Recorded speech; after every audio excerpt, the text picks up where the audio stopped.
Seigneur Mutin, bonjour. Aujourd'hui, on va parler radio, on va parler DAB, petit test de matériel, ça fait du bien de temps en temps. La radio, c'est un domaine qui m'a toujours passionné. Il y a quelques années, j'avais une petite radio du même gabarit que celle-ci, Sony, qui était intéressante parce qu'elle captait les ondes courtes. Enfin, je dis il y a quelques années, ça remonte à plutôt quelques dizaines d'années maintenant. Malheureusement, je ne l'ai plus parce que je me l'ai aussi fait voler. Mais bon, c'est pas grave, ça c'est une autre histoire. Et du coup, ça faisait assez longtemps que je n'avais pas acheté une petite radio comme ça, qui peut être bien pendant les voyages, notamment parce que grâce à la technologie maintenant, avec Internet, tout ça, on peut capter la radio tout simplement avec son smartphone. Enfin, capter entre guillemets, puisque ça demande de télécharger des informations en permanence pour avoir le streaming de la radio qui nous intéresse. Et du coup, j'avais envie, ça faisait un moment que j'étais intrigué par la DAB. Alors, je ne sais pas si tu as entendu parler déjà de la DAB ou de la RNT, c'est la Digital Audio Broadcast ou RNT, Radio Numérique Terrestre. C'est la version numérique de la FM finalement. Ça correspond finalement à la TNT pour la télé, qui a été l'évolution de la télévision analogique qui avait existé depuis toujours, enfin depuis longtemps en tout cas. Et donc, par contre, autant dans le domaine de la télé, la TNT s'est bien imposée, autant dans le domaine de la radio, la DAB, notamment en France, a beaucoup de mal à s'imposer, pour diverses raisons, notamment parce que les grands groupes de radio étaient un peu tièdes par rapport à ça, parce que la technologie DAB, un petit peu comme pour la télé d'ailleurs, permet d'avoir une offre de chaînes beaucoup plus étendue. Par exemple, j'ai fait des tests en région parisienne, là où j'étais, on peut capter plus d'une cinquantaine de radios DAB, donc ça commence à être pas mal. Et le son donc est numérique, ça correspond à du son compressé qui n'est pas de très très bonne qualité. Quand on a une oreille un tout petit peu éduquée, on entend un petit peu la compression. Sachant que là, la radio, la norme finalement qui a été imposée en France, c'est ce qui s'appelle la DAB+, donc c'est une évolution de la DAB. C'est mieux, mais c'est pas encore extraordinaire. Mais enfin, franchement, pour écouter de la radio, tout ça, c'est pas mal, d'autant plus que ça élimine évidemment totalement les problèmes de réception liés à la modulation de fréquence avec tout ce qu'on connaît, les grisouillis de modulation de fréquence. Donc cette petite radio, c'est une Majority, attends, je rapproche, voilà, Majority Eddington. C'est un tout petit appareil, tu vois, c'est franchement par rapport à ma main, bon voilà, c'est à la taille d'une main. Et ça permet donc de capter la FM et également la DAB. Bon, alors moi, à l'idéal, j'aurais aimé avoir une radio de ce gabarit-là qui fasse également les ondes courtes, pour remplacer ma radio précédente que je me suis donc fait voler. Malheureusement, j'ai pas réussi à trouver un appareil qui fasse tout ça, donc je me suis rabattu sur celle-ci. C'est pas cher, hein. Au moment où je l'ai acheté, ça fait quelques mois maintenant, ça coûtait dans les 50 € à peu près. C'est à peu près le tarif global en fonction des marques, ça va être plus ou moins cher. Il peut y avoir des offres aussi évidemment de temps en temps. Je te mettrai d'ailleurs dans cette description un lien d'achat pour cette radio, ou peut-être pour une évolution, si vraiment tu regarderas la vidéo, il y a plus ce modèle-là, mais de toute façon, tu verras les mises à jour. Mais j'ai trouvé intéressant celle-ci notamment parce qu'elle a un écran, et que cet écran, un des avantages de la DAB, c'est un petit peu comme le RDS, tu sais, en modulation de fréquence, qui t'indique des informations sur la chaîne de radio. Donc tu as le nom de la radio, tu peux avoir le titre du programme de l'émission que tu es en train d'écouter. Il y a évidemment également tout ça en DAB ou en DAB, mais tu as également des trucs en plus, un peu plus d'informations, et même une image qui te permet sur certaines radios qui le diffusent d'avoir l'image, par exemple, de la pochette du disque de la chanson que tu es en train d'écouter. C'est pas non plus indispensable, mais enfin c'est un petit plus qui est toujours sympa. Parce qu'il y a d'autres radios de grandes marques également qui n'ont pas d'affichage graphique, d'écran comme ça. Donc c'est un petit affichage digital finalement qui permet juste d'afficher des chiffres et des lettres, et donc que le nom de la radio ou le niveau de réception, etc. Mais pas évidemment d'image de pochette. Donc c'est pour ça que je me suis orienté vers celle-ci, je voulais tester. L'intérêt, c'est donc que tu peux avoir une pléthore de radios. L'inconvénient en France pour l'instant, mais c'est en train de se développer, c'est qu'il n'y a pas encore beaucoup d'offres. Il y a beaucoup de régions dans lesquelles on ne capte pas encore grand-chose. Ici, là, je suis en Normandie, j'ai fait le test, je peux capter 26 radios numériques. Il y a 2 émetteurs dans la région, il y a celui de Rouen, celui du Havre, qui se cumulent, et ça me permet donc d'avoir 13 radios sur l'un, 13 radios sur l'autre. Mais il n'y a pas encore les radios de Radio France, et il manque encore beaucoup de grands groupes. Toutes les grandes chaînes FM nationales ne sont pas encore disponibles, quasiment aucune ne l'est sur la DAB. Il y a par contre des petites radios qui jusqu'à présent n'avaient pas une grande visibilité parce qu'elles n'avaient pas possibilité, ou en tout cas juste localement, d'être en FM. Là, ça donne beaucoup plus de visibilité aux petites radios. Et vu que ça commence quand même à se développer en France, eh bien, les grands groupes commencent enfin à s'y mettre. Et même Radio France, là, au moment où on enregistre cette vidéo, on est en 2021. Et Radio France va enfin, en principe, au niveau national, s'implanter en DAB. C'est déjà disponible en France, en tout cas en France, en région parisienne, je veux dire, à Paris notamment. À Paris, il y a toutes les radios de Radio France, France Musique, France Inter, France Culture, etc. Mais c'est pas le cas, par exemple, ici en Normandie. Et quand j'étais en Bourgogne, j'avais testé en mi-2020, il n'y avait encore rien du tout. C'était juste à Dijon, je crois, qu'il y avait un émetteur DAB. Mais là où j'habite, en Bourgogne, quand j'y suis, bah, ça capte, c'est trop loin, hein, ça ne porte pas jusque-là. Donc en Bourgogne, cette radio, c'était une radio FM, c'est tout. Et ça risque d'être encore le cas dans pas mal de régions encore pendant peut-être quelques temps, je ne sais pas combien de temps, ça va dépendre un petit peu du temps que ça va mettre à s'implanter. Sachant que le niveau de réception dans les maisons est très variable. Alors j'ai que cette radio-là en test pour l'instant. J'ai aussi une info que je ne voulais pas oublier de te dire, donc ça aussi c'est un petit plus intéressant, c'est que toutes les voitures maintenant qui sont produites, tu vois, donc toutes les voitures neuves, a priori, devront, en tout cas en France, être obligatoirement équipées d'un autoradio qui accepte la DAB. Donc ça montre quand même que ça bouge, et donc dans les années à venir, je pense que ça va aider aussi au développement de ce format. Pourquoi privilégier la DAB alors qu'on peut écouter une radio en streaming sur son smartphone ? Pour plusieurs raisons. Déjà, eh bien, tout simplement, le fait que ça désencombre un peu les réseaux. Au moins, quand tu écoutes du streaming, quoi que tu fasses sur ton smartphone, dès que ça fait appel à des informations, eh bien, tu réclames des données. Et donc, sans parler de l'impact carbone, mais bon, ça compte aussi finalement, puisque dès que tu demandes des informations, ça a un impact carbone, il y a des serveurs qui t'envoient les données. Si pour une raison ou une autre, le réseau est encombré, eh bien, tu vas avoir des problèmes de réception, ça va couper, ou si ça va te manger ton forfait si tu es en 4 ou 5G. Enfin, il y a un certain nombre d'inconvénients. Au moins, l'avantage avec la radio traditionnelle, c'est que tu es juste récepteur. On t'envoie une information, toi tu la captes avec ton terminal. Et donc, non seulement, il ne risque pas d'y avoir la moindre coupure, à part si c'est ton appareil qui a un problème, mais sinon, tu n'auras pas de coupure parce qu'il n'y aura pas de problème de débit.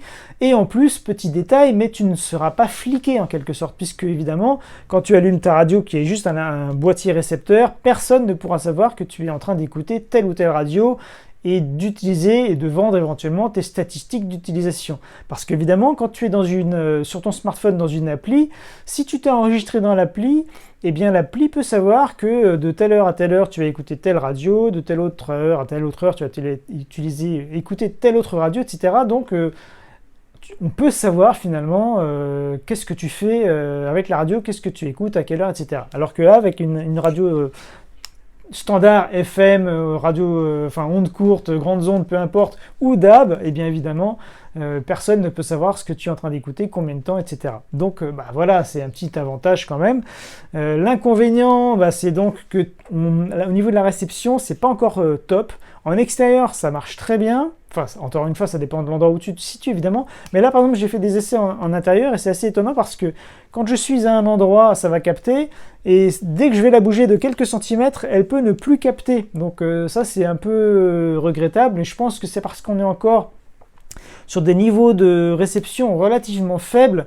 Et cette radio, malgré tout, permet de capter pas mal, même avec des niveaux d'émission assez faibles. Bon, beaucoup de blabla, je vais quand même te montrer à quoi ça ressemble. Quand on allume la radio, donc il y a un interrupteur mécanique là sur le côté, tu vois, hop, on allume, il va y avoir le nom de la marque, voilà, et on bascule automatiquement, là j'étais sur la FM, et tu vois, c'est assez rapide, hein. En quelques secondes elle s'allume, là j'étais sur la FM, tu vois, en quelques secondes le RDS donc affiche le nom de la radio, le titre du programme, et il y a l'heure également, et la date qui se charge, tu vois, ça y est, c'est déjà, tu vois, 16h19, ça va très vite. Bon, là, je suis sur un France Inter, donc c'est Radio France, donc l'émission est forte. Il y a des petites informations qui peuvent s'afficher aussi, annexes, des trucs liés au RDS, là, pour le coup. Tu vois, là, tu as la date et donc le titre. Après, avec le bouton mode et extinction, on peut basculer donc... Allez, ça, il y a un mode Bluetooth, je t'en parlerai juste après, c'est très intéressant. Et le mode DAB, donc... Digital Audio Broadcast. Alors là, je suis sur une des seules radios que je capte ici correctement dans la maison. Donc là, il y a des informations propres à la DAB qu'on peut afficher. Alors, bon, là, pas d'infos. Voilà, tu vois là par exemple, on peut voir une... Alors quand elle a s'appuyer, ça peut afficher en plus gros l'illustration. Là, sur cette radio-là, l'illustration concerne l'émission qu'on est en train d'écouter. Bon, tu vois, la définition n'est pas nickel, mais enfin, ça va, quoi. C'est tout à fait lisible. Et quand on appuie, ça c'est quand on fait un appui long, hein. C'est un truc que je ne savais pas d'ailleurs, qui n'était pas marqué dans la notice, qui est très succincte. Mais en appuyant donc longuement sur ce bouton en DAB, ça permet donc d'afficher l'illustration en plus gros. Et donc il y a également un truc intéressant, c'est le niveau de réception, tu vois, et la correction d'erreur. Donc plus le chiffre de correction d'erreur est gros, plus évidemment la réception va être difficile. Et tu vois comme ça fluctue de manière très intense. À peine je tourne l'appareil, que ça joue très très fortement. Tu vois, je le mets comme ça, il capte plus là. Et je le mets comme ça, il recapte. Donc tu vois un peu le truc, en fonction de la radio, il y a des endroits où ça va marcher, des endroits où ça va pas marcher. Donc, mais quand ça marche, le son est très bon. Le zapping d'une radio à l'autre, donc là tu as par exemple Nova, voilà, ça va assez vite. Le volume se règle, ah zut, attends, j'ai éteint. Le volume c'est avec un petit poussoir plus-moins, donc c'est électronique, c'est pas un réglage mécanique rotatif. L'avantage, pourquoi ils ont choisi ça, c'est parce que cette radio a également une petite particularité, c'est qu'elle peut faire radio réveil. C'est-à-dire qu'il y a deux alarmes, tu vois, d'ailleurs elles sont visualisées là elles ne sont pas programmées, mais on peut en programmer deux. C'est pas mal parce que tu peux non seulement choisir évidemment l'heure à laquelle la radio va s'allumer, je crois qu'on peut choisir entre un programme radio ou une alarme, et on peut donc régler quelle radio, si c'est en FM ou si c'est en DAB, le volume de la radio, je crois que c'est niveau 4 minimum, ça pourrait même être encore un petit peu moins fort, mais enfin ça va, c'est très faible quand même pour se réveiller, c'est pas mal. Et après ça dépend des goûts, hein. Le niveau ça va de 0 à 15 je crois, hein, sur le truc. Donc ce qui est bien c'est que même si tu éteins ta radio à un niveau très fort, et bien quand elle va s'allumer pour le réveil par exemple, elle sera au niveau qui a été programmé, donc ça peut se rappeler très faible. Donc évidemment quelque chose qui ne serait pas possible avec un bouton rotatif. On a également une sortie mini jack, hein, donc sortie casque, je ne sais plus si je l'avais déjà dit. Et cette, tu vois là, il y a une entrée USB, mini USB, micro USB, c'est micro USB, pour la recharger. Parce que oui, cette radio fonctionne sur batterie. Donc c'est une petite batterie lithium-ion, hein, comme dans n'importe quel téléphone. Ça dépend évidemment de l'utilisation, mais l'autonomie c'est bon, une petite dizaine d'heures, on va dire. Ça dépend un peu du niveau, si c'est en DAB ou si c'est en FM. Et alors oui, il y a un truc un peu particulier sur cette radio, c'est que quand on la laisse en veille, tu vois, quand on l'éteint avec ce bouton-là, eh bien, évidemment, une position dans laquelle il faut la laisser si on veut qu'elle s'allume pour, par exemple, nous réveiller, l'écran reste allumé en permanence, avec l'affichage de l'heure et de la date et du niveau de batterie, et éventuellement donc des alarmes programmées. Alors c'est bien parce que ça t'affiche toujours l'heure, mais l'inconvénient évidemment c'est que c'est un écran qui reste donc dans ce cas-là toujours allumé et qui donc consomme de l'énergie. Alors il y a plusieurs réglages, hein, il y a plein de réglages d'ailleurs, on ne peut pas y accéder quand elle est éteinte. Toi, il y a plein de possibilités. Et le truc, c'est que donc on peut choisir le niveau de puissance de rétroéclairage quand elle est allumée et quand elle est en veille, et au bout de quelques secondes, une fois qu'on a choisi par exemple sa station. Mais l'inconvénient, c'est que donc quand on la met comme ça en attente, eh bien l'écran reste allumé en permanence, et si on oublie, ça peut décharger finalement assez vite la batterie. Donc moi souvent, quand je m'en sers pas, je l'éteins avec le bouton mécanique. Là tu vois, hop, ça éteint tout. Et là, ça consomme évidemment, ça arrête de consommer la batterie. Et du coup, elle dure beaucoup plus longtemps. Mais évidemment, dans cette position-là, pas question de s'en servir en tant que radio réveil. Une autre fonctionnalité sympa, c'est un timer. C'est-à-dire que tu peux, par exemple, la régler pour un quart d'heure. Si tu veux t'endormir en écoutant la radio, ou j'en sais rien, en écoutant de la musique, tu peux la mettre sur un quart d'heure. Je crois que ça va jusqu'à 1h30, je crois. Voilà, c'est pas mal. Et donc, la fonction Bluetooth, je voulais terminer là-dessus. La fonction Bluetooth, c'est très intéressante également. Alors, c'est une fonction Bluetooth qui va aller de ton téléphone mobile, par exemple, vers la radio. C'est pas la radio qui va émettre du Bluetooth vers un récepteur. C'est juste un récepteur Bluetooth. C'est-à-dire que tu peux brancher ton téléphone dessus, un peu comme une enceinte Bluetooth finalement. Bon, alors, tu vas me dire quel est l'intérêt, vu que le haut-parleur est quand même pas terrible. Enfin, d'ailleurs, si pour écouter les news, tout ça... c'est pas mal, hein, le son est pas si mal quand on voit, compte tenu de la taille de l'objet, franchement le son est tout à fait honnête.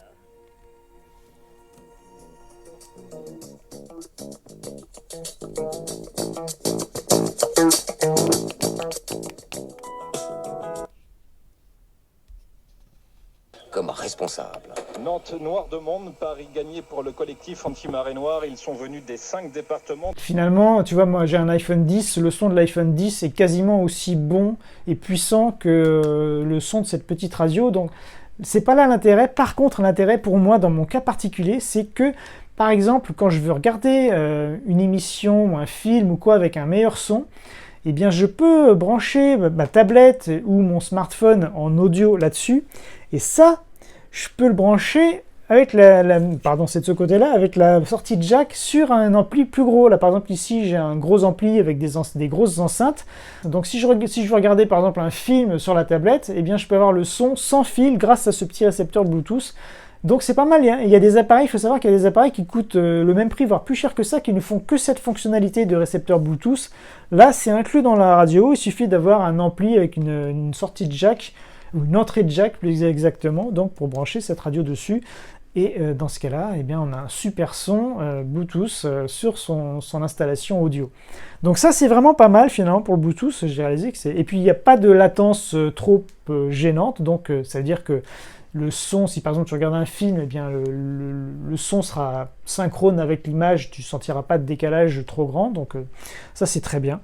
Et oui, je ne t'ai pas montré les touches du dessus. Il y a 2 présélections, 2 en DAB et 2 en FM, plus 8 autres auxquels on peut accéder par le bouton là, tu vois, par celui-là. Donc c'est dire qu'il y a 10 stations préréglées en FM et 10 stations préréglées en DAB. Pour rigoler, je vais te montrer ici la liste des radios DAB, parce que tu sais, ça marche pas comme pour la modulation de fréquence. Là, il n'y a pas des histoires de fréquences visibles, c'est une liste en fait. Au moment où tu allumes ta DAB, tu fais une recherche, tu en fais une recherche là, et ensuite ça va trouver les radios qui sont dans ton environnement. Alors pour faire ça, ça vaut le coup de se mettre une fenêtre pour être sûr de bien recevoir toutes les radios et de faire éventuellement quelques tests à des endroits différents pour voir si on peut capter peut-être plus de radios à un endroit qu'à un autre. Et ensuite donc on accède à une liste comme ça, une liste des radios par ordre alphabétique et auxquelles on peut accéder. Alors tu vois là, ici il y en a 26. Et une fois que tu tombes sur la radio qui t'intéresse, tu fais OK, et là, hop, elle se syntonise, et si tu la captes là où tu es, bah là j'ai mis le son à 0, donc évidemment on l'entend pas, mais voilà. Ça marche, là c'est de la pub évidemment. Moi j'aime beaucoup la radio, le problème de la radio c'est la pub, autant j'aime bien la radio, autant je supporte pas la pub. Il y a une radio moi que j'adore, c'est FIP. FIP, à part en région parisienne, on la capte pas encore beaucoup en France en DAB, mais ça va arriver. Et l'avantage de FIP, c'est que ça passe plein de programmes musicaux différents, plein de styles différents, et il n'y a pas de pub. Pour ça, c'est vraiment pas mal. Et sinon, bon, bah, en DAB, il y a encore des radios pas très connues, donc on est encore dans une époque où peut-être on peut tomber sur des radios plus ou moins locales. Ici, il y a même des radios Normandie, je ne sais plus comment elles s'appellent, tu as dû l'avoir dans la liste. Et des radios qui ne passent pas trop de pub, donc pour ça, c'est pas mal. Et bon bah voilà, je crois que j'ai fait le tour, hein. C'est un petit appareil sympa, encore une fois je te mettrai le lien dans la description. Elle capte plutôt pas mal. Alors il y a dans un menu, j'ai vu un endroit qui a la possibilité de faire des mises à jour, mais j'ai pas l'impression que ce soit prévu que nous en tant que consommateurs on puisse faire les mises à jour. Peut-être pour un technicien ou quoi c'est possible, mais pour l'instant j'ai pas vu cette possibilité. Et parce que c'est un menu spécial, peut-être qu'il faut la brancher sur un ordinateur avec un logiciel de la marque. C'est une marque anglaise d'ailleurs, Majority. Alors j'ai vu qu'il y a des clones chinois de cette radio qui sont encore 2 fois moins chers. Alors, je me demande si c'est pas le prestataire auquel a fait appel la marque qui a récupéré les plans pour fabriquer ces clones à son nom et se faire 100% de bénéfice dessus.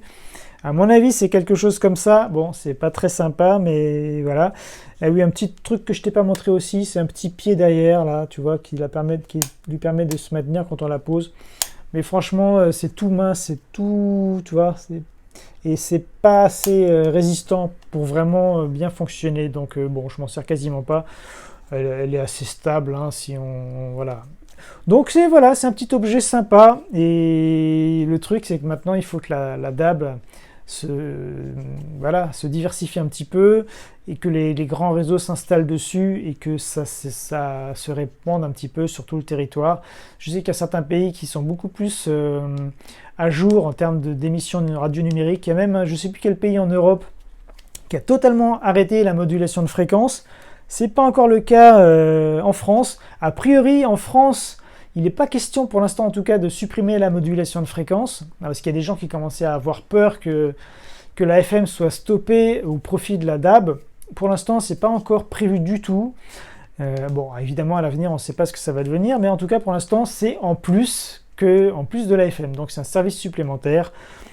Voilà, moi j'aime bien, ça bouge, hein, c'est du numérique. Bon, bah voilà, j'étais un petit peu bavard, mais j'espère que ça t'a intéressé. Et je te dis à très bientôt. N'hésite pas aussi, hein, si tu veux avoir plus d'informations sur Seigneur Mutin, regarde dans la description de cette vidéo pour aller sur le site Seigneur Mutin. Peut-être d'ailleurs que je ferai des petits ajouts dans l'article qui correspond à cette vidéo. Donc si tu veux aller voir, ce sera dans l'article en question. Donc tu verras le lien dans la description, ce sera le premier lien.